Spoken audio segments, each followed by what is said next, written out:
reading this morning comes from Matthew's Gospel, the 5th chapter, beginning at verse 17. Do not think that I have come to abolish the law or the prophets. I have come not to abolish, but to fulfill. For truly I tell you, until heaven and earth pass away, not one letter, not one stroke of a letter will pass from the law until all is accomplished. Therefore, whoever breaks one of the least of these commandments and teaches others to do the same will be called least in the kingdom of heaven.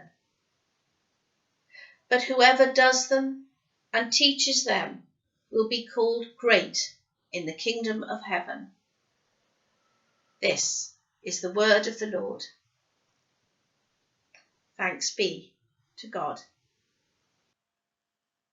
I want to start this morning's reflection by reading a short story from a book by Margaret Silf called 100 Wisdom Stories. And this particular story is called Judgment. A story is told about an incident that happened during the 30s in New York on one of the coldest days of the year. The world was in the grip of the Great Depression, and all over the city the poor were close to starvation. It happened that the judge was sitting on the bench that day, hearing a complaint against a woman who was charged with stealing a loaf of bread. She pleaded that her daughter was sick and her grandchildren were starving because their father had abandoned the family. But the shopkeeper, whose loaf had been stolen, refused to drop the charge. He insisted that an example be made of the poor woman as a deterrent to others. The judge sighed. He was most reluctant to pass judgment on the woman, yet he had no alternative. I'm sorry, he turned to her, but I can't make any exceptions. The law is the law. I sentence you to a fine of $10, and if you can't pay, I must send you to jail for 10 days. The woman was heartbroken. But even as he was passing sentence, the judge was reaching into his pocket for the money to pay off the $10 fine.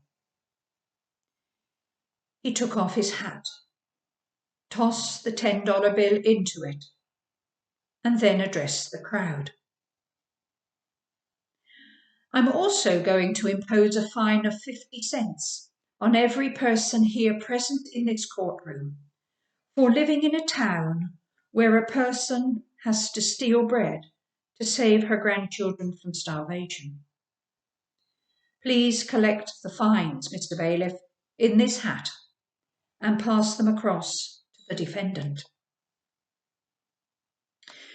And so the accused went home that day from the courtroom with $47.50, 50 cents of which had been paid by the shamefaced grocery storekeeper who had brought the charge against her. And as she left the courtroom, the gathering of petty criminals and New York policemen gave the judge a standing ovation.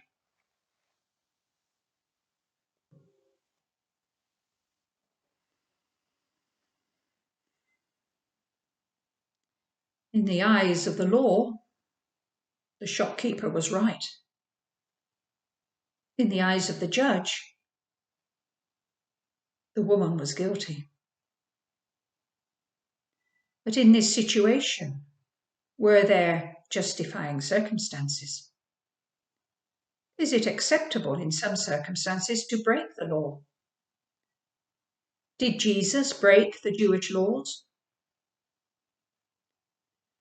It's fair to say that quite frequently and openly, Jesus broke traditional Jewish interpretation in his day of the Jewish religious laws.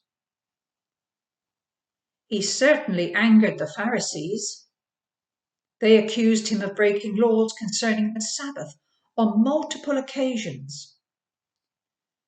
But Jesus didn't actually break an Old Testament command.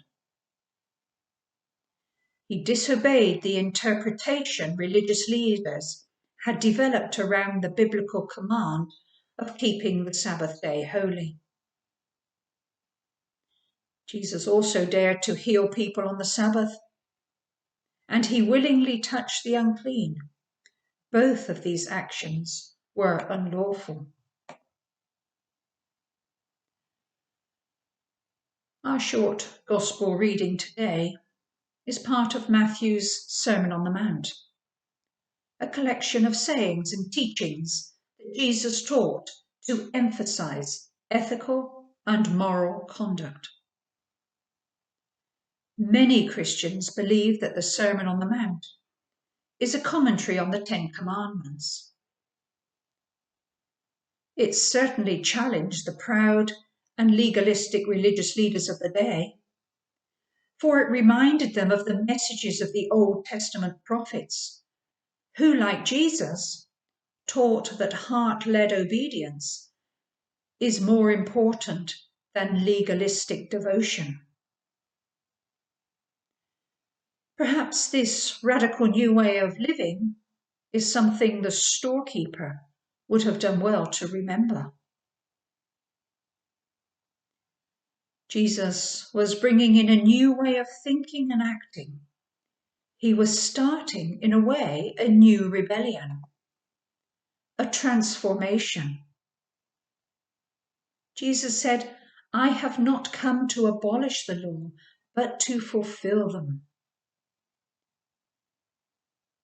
It's clear from this reading that when Jesus speaks of the law, he is speaking of it in a transformed sense.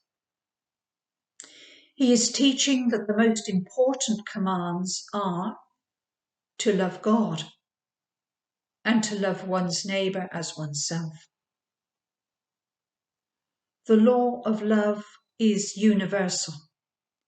It reaches to the four corners of the earth and to the end of time. When the law of love is honoured, all the other laws fall into place.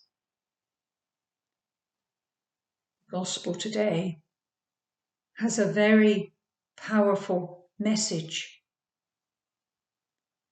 For Jesus is telling his disciples that his purpose is not to abolish the law, but to fulfill the law of love.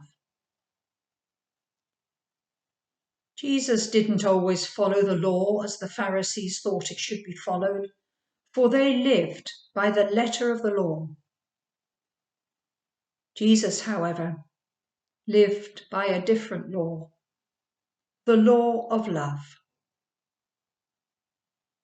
He kept most of the Jewish laws and customs, but when it came to people in need of love and compassion, Jesus lived by the law of God.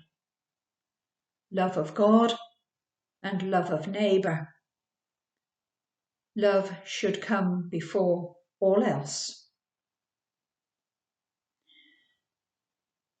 Sometimes we can become as legalistic as the Pharisees were. How quickly we judge when we see someone doing something that we think is wrong. But who are we to judge? We don't know all the circumstances. It's not our place to judge.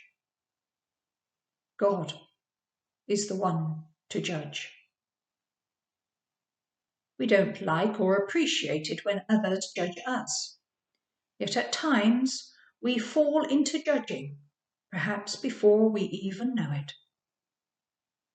We can and must pull ourselves back from our judgment, for this is grace, and grace is available to us all, a gift from a loving Father. But first we must desire this grace and desire to be loving and forgiving.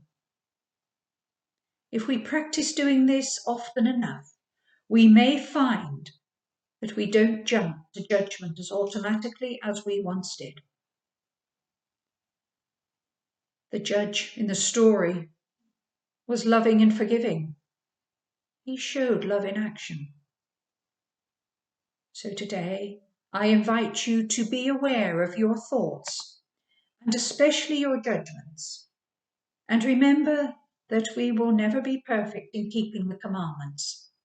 After all, we are human. However, each day, each hour, we can strive to love others more fully and without judgment. For with the grace of God, this is all God asks of us.